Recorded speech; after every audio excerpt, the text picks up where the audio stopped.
ta men o piya men kono menen o bandijo wujjo to on burani men o do ab mo few Ah, ouais. Bon.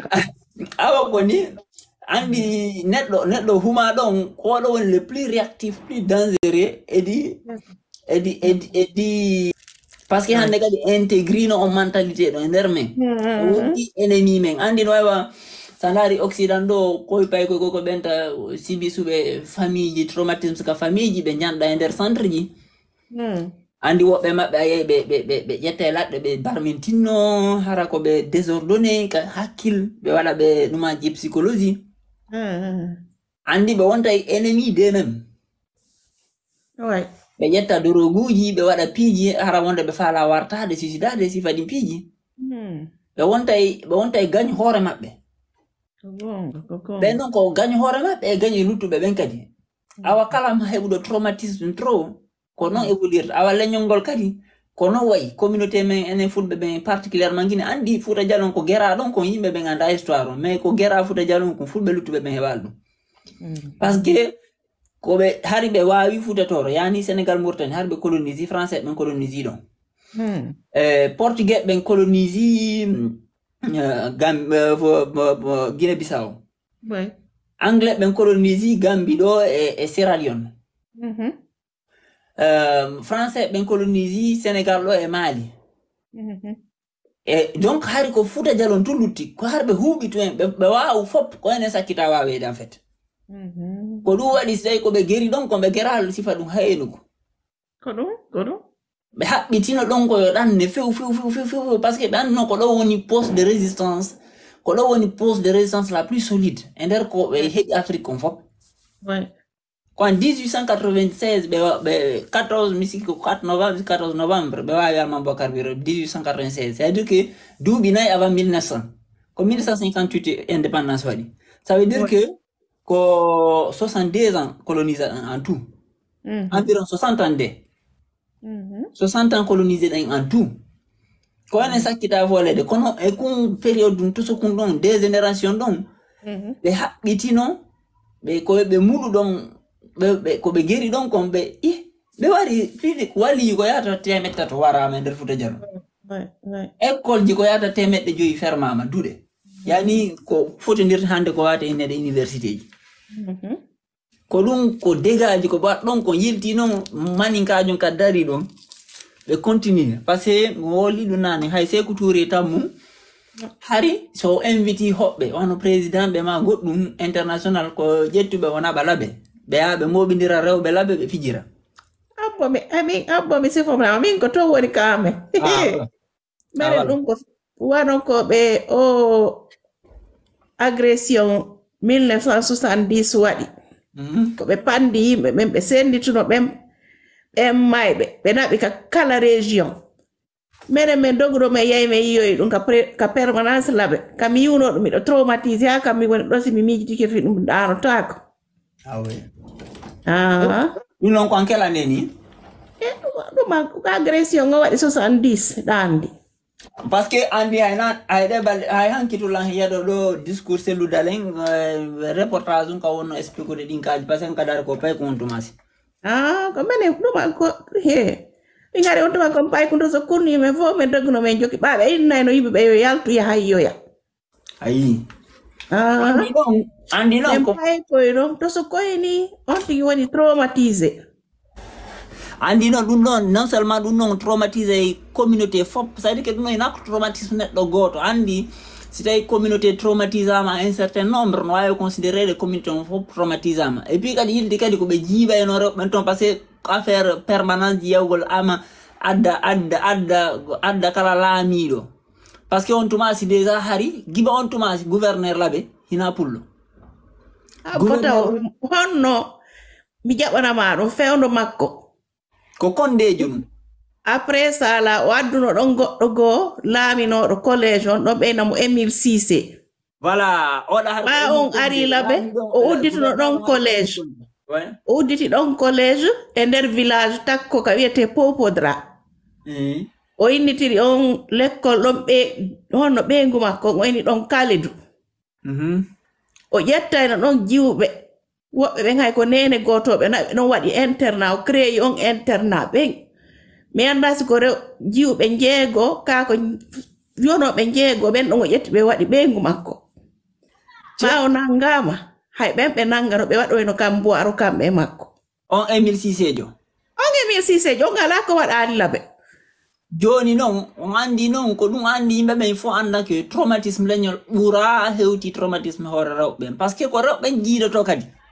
sa traumatise jeunesse on andi enen en suuɗora ɗin piiji e mara c'est tout rewɓe ɓe hoofoda e ɗum ɓe mara mais ɓe jiiɗo no ɓiɓɓe hara ɓe ɓiɓɓe déjà mbattane on traumatisme psychologique ha hino e maɓɓe ko ɗum waɗi si hande sa daari bus emen guina ɗo a yiya yimɓe ɓe hara ɓe wonti neɗɗankeji c'est dire que ɓerɗe ɗe mayino quoi c'est dire que depuis 2 générations 3 générations ɓerɗe ɗe waranoma ko ɗum waɗi wano o histoire ko yata ɗo ni wano yimɓe fulɓe Fuuta doggi yalti laggina yaari Sénégal ko ɓuri konko e on période tawi woɓɓe ɓuri koye doggude ɓe ɓiɓɓe mum jiwɓe ɓe fiwata ɓe bonnuɓe ɓe eggi few ɓe yaada e fayɓe ɓen ɓe seppa waɗa ko woɓɓe go feƴƴi ka live ma ɗo ɓe sifike ɓe ni wo yimɓe ɓen ɓe yiyayno no seppa yawgol talen ka maɓɓe Casamance ri ndin fi iwgol doggugol mo ko few noon ɗuma tawi goɗɗo wawata yarde oto ɗum ala yimɓe ɓen koyo seppu kañum e ɓe gureji mum ko on ɗuma bus ɗuman ni yalti Fuutare ndi yahi Sénégal voilà wontiri awa noon on traumatisme wannoɗo on tumasi ko il faut que on feññine il faut que woole fiye ñawndu andi ko ɗum hay ɗo sayi payi koye traumatisé ma ɗum rewɓe siwisuɓe on viol ji traumatisé ko ɓe naɓe ka psychologue yo o restaura ɓe c'est à dire que ɓe yewta ɓe raconta histoire on ɓe yaltintina histoire on fiino ɓe sellira quoi ɓe hettira estime de soi enen guine ɗo andi ko ɗum fulɓe go bus e nder kawtal men ɓen nayi ɓe ronko famde debbo pullo guine fi honnu o wayno wayni ko noon ko on tuma ɗum fuɗɗi in histoire yalta Lamin ko watta thérapeute ala kamen honno on salminama de jaaje onon Lamin fom salmini o gandi ko saɗongo jam ɗiɗon oyi ko gonɗo wolde ɗo hakkude Allah ɗum noon no gonga tawa ɗo hande ko hana ɗo sakitede hakkude men e fulɓe Guinée si ɗum sakitaka jama on andi histoire on gongo Lamin wi ɗo kon jama on dikkata nawnare nden jama o luttayi won e kulol wona tun e doggugol e hulugol tuma kala nde fi programme musidɓe men ɗo wola rawtino hulino ɗenƴi e kadi konko ɓe wanno ɗon 70 c'est fait par dessin ko teware ɓe waɗiri hiɓe andi objectif ko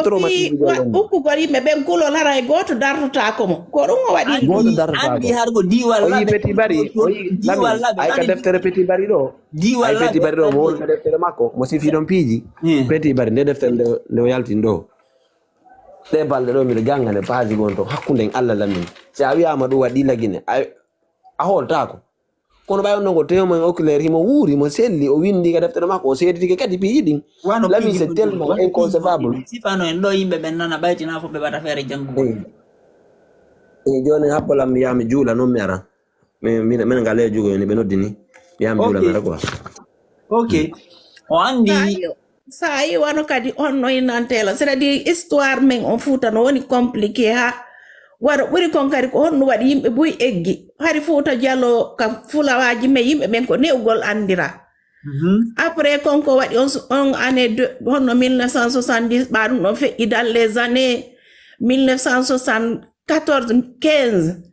o naadi o ɗuma o waɗi leydi o fermi ɗuma on commerce on ɗani noon Fuuta wano laberi ndin telen ton ha piita e ɗuma yimɓe fof pari ko commerce watta o wari commerce on fof maintenant village ɗin fof kadi o waɗani ɓe impose ana ɓe tuuro ɓoyna c'est-à-dire fayda ɓe anda est ce que lewru kala est ce que lebbi ɗiɗi kala e famille kala ɗo duwa ittude nagge par ce que tawi o wari commerce on tawi joni commerce ala fus ala ka yeeyede ko ɗin nayi o ƴettayno on ko ɓeynayno tuuro o sendita e ɗuma ville ji ɗin fi fonctionnaire ɓe ɓen ko ɗum ɗon warete senditane fonctionnaire ɓe ɓen fewde o révolution donc ɗon kayen kadi élevage yimɓe ɓen fop e luttoroɓe Fuuta ton ɓe élevage on ko non muliri maintenant wawnoɓe ɓen ko on tuma kadi dogi yalti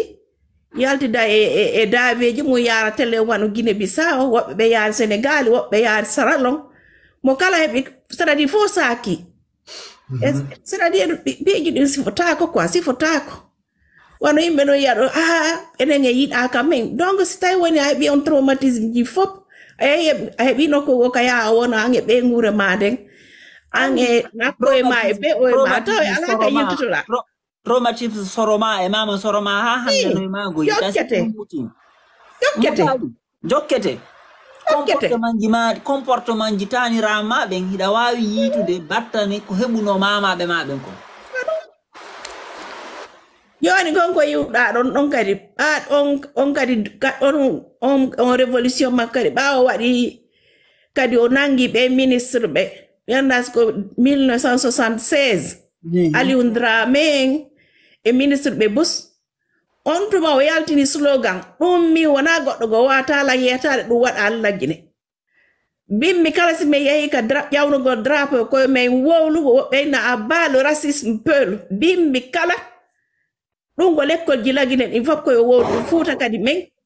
menen noon hari meɗen marno directeur amen o ɓeynaynoɓe honno enantelam e monsieur Sow men ko ɓe laɓe ɗon en ɓeyni o aduna o fof min woltano mi ñaani ɗon min ƴewna drapeau mi wolta hay mo ɓen kamɓe ɓe wata yennitade par ce que kamɓe tigi ɓe wanno kamboiro ɓe nangano avant an o woni ɗum ɗon koye wowle bimbi kala ɓeyni o kamɓe ɓe wiyata yo l'école ɓe wowlu fi ɗum minen kadi tawi min wowlata kono fari ɗiya l'école yi fof wowlaɗe c'est-à-dire sa janɗi e on atmosphère haray tu n'as pas l'estime de soi tu es c'est-à-dire tu es diminué ka yarɗa waɗuma iɗa woni tun ɗuma tawta ɗum kadi ɗuma ɓe fonctionnaire ɓe ko addete fo e ɗi région ji o histoire mo sifatoɗa ɗo wiwgol on ne colonisé ɗum wona hande si ɓe addi préfet on koye o wonu e ɗiya leƴƴi a faami directeur ɓe l'école ko ɗiya leƴƴi laamiɗe gendarme e ɗuma fof fonctionnaire ko wawi laamade ko fof ko ɗiya leƴƴi c'est-à-dire fulɓe ɓen koye fulle tun gokkunni adi saara nden ara o yanino on fofata piiji ɗin fof paraɗa yiɓude kono mawɓe ɓe susta wolde pay ko susta wolde kono donc on est resté comme ça no yurmi ha ko ɗum waɗi ha hande ayyey pullo wonɗo e nder Fouta Djalon o yiyata ko aali e tawde sa naata e Fouta Djalon hande kala ko watta ko janano waɗantama wowtanoma bila on tuma voilà andi noon joni e wuuri e ɗum ɗon tellement que wontani en comme normal en fait c'est ça le problème andi no wawi wadde debbo violeteɗo chaque jour o yaha ha o yurme he violo mo on faami awa joni enen ɗo ɓe jiiɓi en ɓe violanti en ɓe violi rewɓe fulɓe ha joni ɗum wontani ɓe wa naturel ko ɗum ay hande e jiwo ɓurɗo e nder Guinée no jokkodiri e maninkajo hara maninkajo no yennamo a live directement yeeso jamam fof ɓe daro ka hoore laawi o yennamo mais jiwon hara no uggini ɗon par ce que ƴeyino ha intriguike men anno ko ɓe waɗiri ɗum ko par ce que diwal laɓe ngal hari ngal fota kangal tun hingal fota ngal ɓuri janɗude ɗe a diwa fof si mo indirama donc ko ngal ɗon wonno diwal ma ngal doole ngal réellement en fait kono ɗum ko diwal laɓe wonno Fouta Djalon en réalité ko ɗum noon ɓaydi portoɓe ɓen fooli ɓe muli ko ɓe mulata kon kono ɓe anduno wata juutude du coup ɓe ɓanti fiɓe o manika ɓe jonni ɓen hikmaji no ɓe mulirayn après no ɓeɗon ɓe lontike ɓeɗon kañum kadi continue stratégie fi halkitugol battane pullo ko halkitugol battane pullo ɓe jokki ko ɗum ha hande aye ko ɗum aye ɗo woɓɓe no préparanoɗo inano probléme on ɓe laaɓe ɓen no wani sa calcule histoire laaɓe depuis 200-300 ans ha goɗɗo fofaali yimɓe ɓen kono ɓaɓe anda mo kala yanda tarika on jamma on il faut ñawde ñawdugol ngol noon ko il faut révéler ɗin piiji il faut sagitende yimɓe ɓen anda ko honɗum mamaɓe mum taƴiti par ce que sa yetaki ko honɗum mama andal ko honɗum mamaɓe ma traversi a wata sellude en fait a heɓe comportement ɓe jooɗi kadi ɓe créé histoire ji ɓe sennidirgol fi Fuutaari ni ɓe waɗa ɗuma opposé mal on wano pita e laɓe innugol laɓe ko janfante pita ɓe laɓe nantodirta mamum e laɓe nantodirta c'est-à-dire ukkugol sifa ɗin ala no me ko wadu gol victime mo be watta mo coupable be na ko victime coupable c'est comme ça c'est comme ça c'est comme ça parce que be andi yata parce que sa jeti min di ma sa jeti diwe den fop jeenay a jeti diwa labe ngal tungal fota diwe yeta di fop mo bindira donc be andi tanke din division ji don no wodi ender futa hay ko fokita ko en pirata hakkunde me c'est ça et puis be halkiti ça veut dire que là mu gontigri pour long passer hadi ko labe do woni le noyau dur en réalité e essaye dan ningol don fewu e ore viol ji halkita rewbe ko dum ha be jokki say o sori ko be joddini labe fop o sori fop be adorta rewbe ton ko jiwoyti ko ton bone jibude kono andi enen quand même bay de muñi tellement encaisse tellement yimbe be ngala wolde kono rewbe fuuta jallo mo bus andata gorko de façon normale e di boîte de nuit ji ko sori o di leji janani no sakiti quand même o kambe tu woni to o kambe tu woni to be wada de tout et n'importe quoi du coup il faut que hebben conscience ko hebien kon et puis wole nu hakkunde me dum en jaraide lando maninkajo ko avi makko ma dum kon mi on andi kadi problème wano be hikkinta yeso be fo be hebi ton e représentant be wonbe danninde jamao hay si tay woni no wodi wobbe go esprit libre ji falete yettude hore mo joni si tay woni be yetti wobbe go hakkunde men ton be wadi ben do yeso tawa fuɗɗoto wolde tun ko ɓen ɗon ɗanninaema tawa susta wolde on andi déjà wulɓe nanoma hawli non ko iwdi maɓɓe en fait fayda ɓe waɗi hoore men gol tawi koko wattala ɓe fop koko wattala ɓe ayiyata mo men hino dénonça ko par ce que ɓe joɗɗina ɓe joɗɗinta ɓe suɓa ɓe moƴƴi ɓe anda iwdi maɓɓe ndi ɓe suɓa ɓe moƴƴi koko woni feƴƴude quand même ko injustice à ciel ouvert sai soi-disant représentant jo fulɓe nder Guinée wolata ko parce que kanko tigiri haray imo tawani e nder système mum en fait ko ɗum ma ɗum kadi ɓe suɓa woɓɓe go hara ɓe andi ɓen ɗon hara ɓe yaha e village o e ara ɓe hikkaki hay nokku ɓe ƴetta ɗon ɓe érige ɓen ɗon en des ambassadeurs ou bien en des directeurs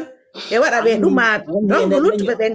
andi nde fola leñol toujours a ƴetta ɓurnoɓe lowde ɓen waɗa dow c'est ça ko non waylita ɗuma pyramide don quoi voilà ko ɗum allah nel kal gurana ay kannabi Souleymane arnoɗa Belgis on debbo inteno Belgis ko ɗum o inni si lamɓe bomɓe laamu bongu naati e nder leydi ɓe waylite ɓe waɗa e lownoɓe ɓen ɓe watta ɓe dow ɓe watta wonnoɓe noɓe ɓe watta ɓe ley ɓandi par ce que ɓen sa wayliti a joɗniri hara joɗniri no waya neɗɗo a joɗnirimo hoorne hande kadi fonctionnata ko piiro hakkunde maɓɓe wonta piiro ngo lannata awa enen fuuta jalon ko ɗum woni probléme o c'est à dire que eɗen piirude hakkunde men nder ton par ce que joni en fait ɓe créyi hen ji tellement hakkunde jama o nantodirta karamu yimɓe ɓe hoolodira ɗum annaki ɗo yumi hay goto susata yiide mo woɗa hino woni yeeso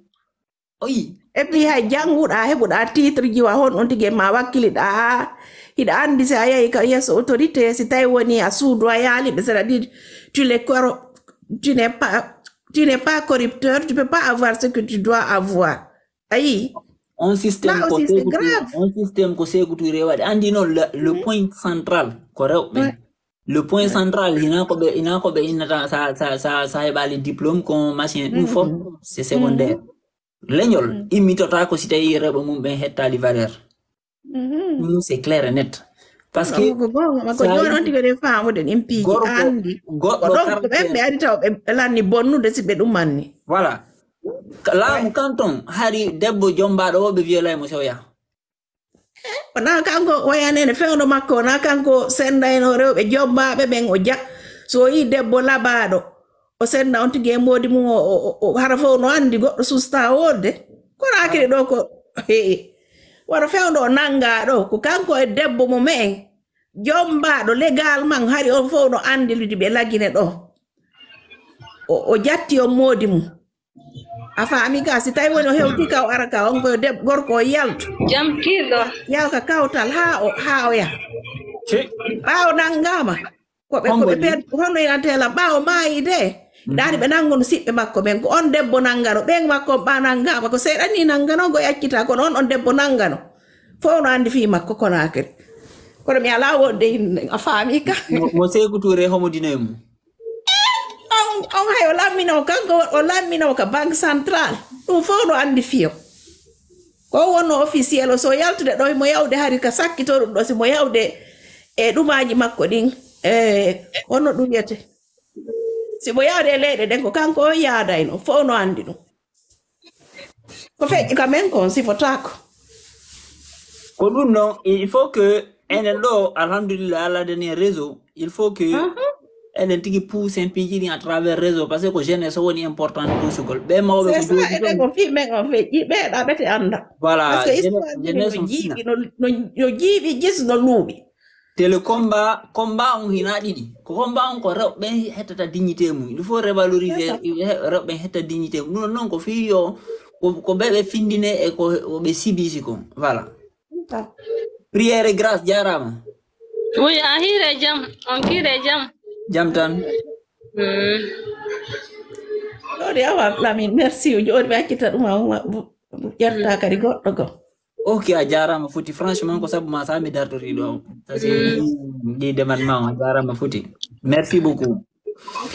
et puis kadi no foti andugol suga ma en haray no heɗade lan quoi ɗum ko honneur et no yeɗotoma ɗo bila ɗum bila neeɓi an kadi a jarama ɓuyi jarama merci beaucoup joɗɗo wayla tippinde ƴawna woɓɓe go jarama et puis bonne année nan kadi jarama merci ok prière et grâce oui nam ko falla wolde ana no fulɓe to e fulɓe Guinée an ko pullo honto pulle Burkina pullo Burkina ana no jelgoɓe lele jergoɓe famali jergoɓe ko feri jergoɓe ɗum mani dikko non min komi Diallo a Diallo an ko hawno dikko min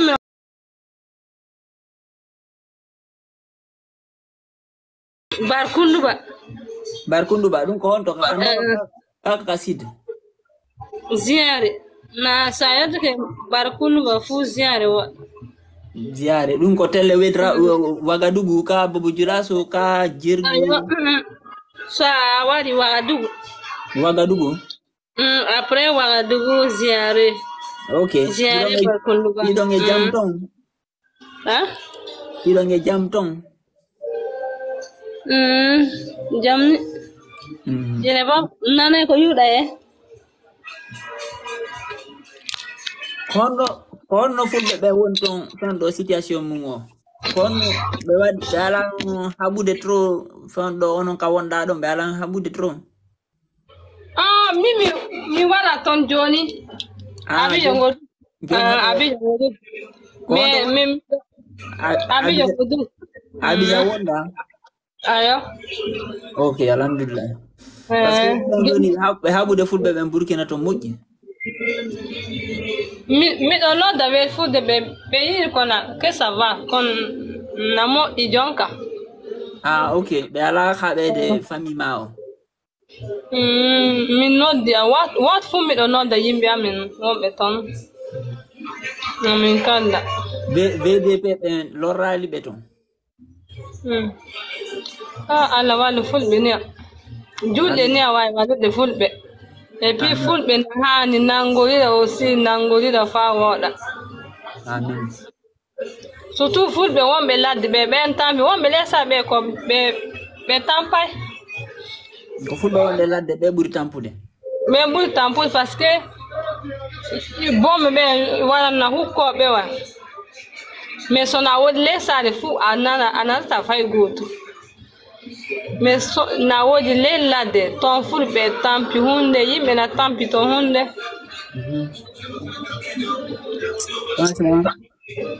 ɗum ka yo julɗe ni a ɗaɓɓugon Allah du'a o Allah wallu fulɓe et puis fulɓe do umo fina par ce que fulɓe ɗaani ɓe ummo ɓe fina et puis ɓe jokkorira enɗam e yurmede amin ɗum ni a wawi wallude pullo ka han ɗum ni a wawi wallude fulɓe Andi pullo be yida pullo. Be pullo be yida pullo. Be pullo yida wondugol pullo. Pullo acca jillagol. Acca wulugol hala janana. Acce jombidirgol e worbe janambe. Acce yawgol ka janambe. C'est-à-dire que dabbe pullo wondon e pullo nabi don e fulbe ko do woni solution men o.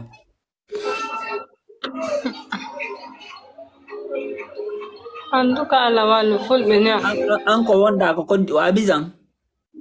Ayo, Abidjan godum. Abidjan quartier hombo. Ah, yo pour godum mais mi full chrétien. Honno. Je suis chrétien, yo chrétien. Chrétien honno woni da chrétien. Ba mawbe ma ko chrétien nu, babe ma nen ma. Ayo, yimi mi wa chrétien, mi chrétien. Hono woni don chrétien anga taw islam mo moƴƴa min mi haala islam min mona fu e soamo mona fu to ene ko honde tuma won don chrétien ko mama soroma ka ko babe ma ka ko hombo woni ati wonde chrétien mi kam mi chrétien yimɓe amin na wodi chrétien min ni no onon ko hombo fuɗɗi wonde chrétien ko an ka ko babe ma ka ko soroma ona goram de ko babe ma ayo baba mi inna fo chrétien ok bama nen ma kadi ko pullo nena pullo mine mi fuɗɓe 100% wala fa ménage mais honno no woni don chrétien parce que c'est ça le problème ay ah non voilà problème de si no le problème parce que non mona fu e choamu parce que nous wade do mani division mona fu e choamu ok ko wa yude fulbe mo jokkolira en dam yude jokkondirta fu wono jokkondirta wono woni chrétien menen ko men julbe ah même pas à chrétien à duma à musulman non andi fandoni non alla yini na yidoriren andi fulbe ben onon chrétien be ben onon hande ka don tawaka e fulbe ben parce que onon on kontata ke fulbe ben parce que ko kontata fulbe pullo par nature ko muslim pullo ko islam ko non pullo tu comprends je sais pas j'ai dit l'islam c'est la nature du peuple lui-même en réalité attends non c'est pas grave mais ce que je dis c'est que les gens qui disent non faut pas tahal français hal full non mais c'est pas grave toi tu peux parler en français mais c'est pas grave mais à faut il full de pas si la full non mais attends c'est pour qu'on se comprend quoi parce que full de malais tu vois non Andy il faut que oui mi famille anana ikono Andy problème c'est à dire que si tu as à woni chrétien hande kadi hina en gotu en fait tu comprends parce que pour le par nature c'est à dire que la nature du peuple lui-même par nature il est musulman par nature maintenant le vrai musulman pas le musulman d'arabe là mais le peuple dans sa nature même là il est musulman tu comprends c'est que sa nature a changé donc et puis quand tu regardes les gens qu'on persécute faut laisser religion là et puis on aura avancé non les religions regarde ils vont jamais s'attaquer à un peuple qui se dit chrétien ils vont jamais s'attaquer à ça moi en tout cas moi je connais des peuples beaucoup mariés ils sont pas chrétiens mais ils viennent dans mon live je les connais même dans notre famille mais ils sont pas contre de ça oui mais c'est ça que je te dis là c'est à dire que vous et nous on n'est plus dans le même bateau parce que les peuples qu'on persécute là ce sont les peuples musulmans tu comprends quand tu as choisi d'abandonner ta religion tu n'es plus avec nous en fait tu vois il faut comprendre cette distinction là ils vont jamais s'attaquer à un peuple qui se dit chrétien. Même au Nigeria, il y a des peuples qui abandonnent leur religion pour dire que je suis devenu chrétien. C'est là, ils n'ont pas de problème. Donc, c'est un choix. Moi, je dis, la nature du peuple, c'est l'islam. Si tu n'es plus dedans, tu n'es plus dans notre peuple, en fait. Donc, maintenant, on n'est pas contre toi, mais bonne chance à toi, mais on n'est plus dans le même bateau, en fait. C'est ça le problème, tu comprends? Ça, il faut comprendre ça. Parce que la nature du peuple, c'est l'islam. Tu ne peux pas dissocier le peuple et l'islam. C'est impossible. On a toujours été... L'islam, c'est notre nature, en réalité. Donc, quand tu as ta nature, toutes les guerres qu'on nous fait là, c'est à cause de notre nature, à cause de l'islam. Hein. Si on dit de suite, on sort, on dit on est devenu chrétien, je te jure que même les ethnies qui nous attaquent là, ils vont plus faire de problème. Ils nous font des problèmes parce que notre nature, c'est réellement l'islam. Ils attaquent l'islam dans la mesure où ils attaquent le peuple. C'est pareil, les deux guerres là, ils vont ensemble. Chrétien va t'attaquer, Nel. Je ne te comprends pas. Tu comprends français, non? Oui, je comprends. Voilà, donc ce que je dis là, quand tu regardes le combat contre l'islam et le combat contre le peuple, ça va ensemble. Parce que l'islam, c'est la nature même du peuple. Donc, quand toi, maintenant, toi, tu dis, tu n'es plus chrétien, tu n'es plus musulman, tu n'es plus de l'islam, ça veut dire que tu n'es plus dans le peuple, en fait. Parce que le peuple, par définition... Attends, je coupe pas ta parole, mon frère, je coupe pas ta parole. Moi, parce que moi, je suis venu sur ton live là, c'est pour te dire que un jour tu vas me voir dans mon live, je suis en train de prier, tu vois, non? C'est à cause de ça, je te dis que moi, je suis chrétien. Voilà, tu vois, non? Mais moi, je ne suis pas comme toi. Il y a des peuples qui abandonnent, qui abandonnent. Mais je te dis maintenant, toi et nous, et puis on n'est plus dans le même bateau. Parce que quand tu dis... moi, je m'en fous de ça. Ouais, on avance avec ça, on avance. Je t'ai pas dit que tu te fous de ça ou non. Ce que je vais t'expliquer, c'est qu'on n'est plus... J'ai compris. Tout ce que tu dis là, j'ai compris. Voilà. J'ai compris. Mon frère, on a qu'à avancer. J'ai compris. Non, mais c'est important de le dire parce que les gens qui sont pas musulmans, qui se disent peuls, ça c'est des gens qui veulent s'aimer le désordre à l'interne. Les gens qui sont pas peuls, ils sont pas musulmans. Tu peux pas être peul sans être musulman. Parce que l'islam, c'est la nature du peuple. L'islam, c'est notre nature. Bien compris. Voilà. J'ai bien compris. Voilà. Et le christianisme, c'est la nature du blanc. Le judaïsme, c'est la nature des juifs blancs. L'hindouisme, c'est la nature des indiens. Faut laisser tout ça. Mon frère, moi, il te demande, faut laisser tout ça. Le wahhabisme, c'est la nature des arabes. À chacun mon frère, il dit, yo, pour nous, faut, parce que, je sais pas comment, faut laisser tout ça là. On a non, c'est important, c'est essentiel. Si tu vois que nous, on nous combat, ça cause de notre nature. Tu vois, chacun a son alliance avec Dieu. Tu vois, non? Chacun a son alliance. Non. Chacun a sa nature. Chacun a sa nature. C'est pas la même chose. Chacun a son alliance avec Dieu. Non. Chacun a sa nature. Tu vois, non? Tu peux prier. Tu peux partir au mosquée, même à l'église. Mais Dieu, c'est pas ça, il regarde. Il regarde ton cœur. Mais c'est pas ça qu'être musulman. Être musulman, c'est avoir la nature de l'islam. La nature de l'islam, c'est quoi? L'islam, c'est quoi? C'est être en harmonie avec la création de Dieu. La nature du christianisme, c'est quoi? C'est être en désaccord avec la nature de Dieu. Mon frère, faut parler peu. Non, mais je parle en français, tu comprends, non? C'est mieux. Non, on n'a qu'à parler peu. Tu as commencé peu, non? Moi, je suis venu dans ton live. Tu as commencé à causer avec la dame la peu. Mais vu que tu es de l'autre bord, c'est pas trop la peine. Pourquoi tu divises? Pourquoi tu aimes diviser? On n'est pas du même bord. Tout de suite là, nous deux là, si on nous attrape, toi, ils vont te laisser, moi, ils vont m'éliminer. C'est pas la même chose. C'est la religion qui fait la différence. La religion fait toute la différence. Jamais. Non, pourquoi on va pas te laisser? On va te laisser. Toi-même, t'as dit que c'est pour ça que toi-même, t'as dit tes familles qui sont au Burkina, là, ils sont à l'aise, ils sont tranquilles. Parce que les gens, ils vont pas aller les religions, ils sont chrétiens. Tu vois? Donc, non, c'est pas ça. C'est pourquoi j'ai dit ça. Les peuples. C'est pourquoi j'ai dit ça. Les peuples qu'on faut laisser ça. Non, mais faut laisser tout ça.